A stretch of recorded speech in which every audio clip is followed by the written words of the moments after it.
আমাদেরকে গালি দেয় রাজাকার বলে, আর আমাদেরকে গালি দেয় মৌলবাদী বলে।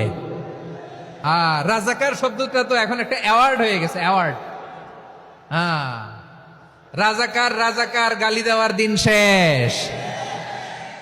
কি দিন আসলো, সুবহানাল্লাহ কইবেন না?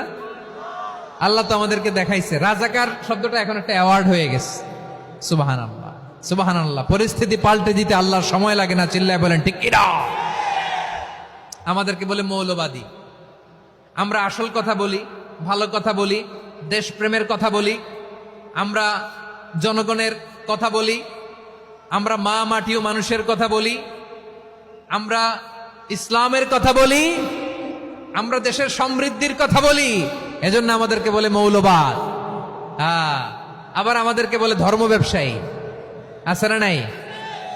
আমরা ধর্মের সত্য কথা প্রচার করি, যেটা দেশের ভালো, জনগণের ভালো, সেটা উপস্থাপন করি, আমাদেরকে বলে ধর্ম ব্যবসায়ী। আমার প্রিয় ভাইরা, যারা ইসলামের কথা বলে, যারা কোরআনের কথা বলে, এরা ধর্ম ব্যবসায়ী নয়। খবরদার, আলেমদের বিরুদ্ধে দাঁড়াবেন না।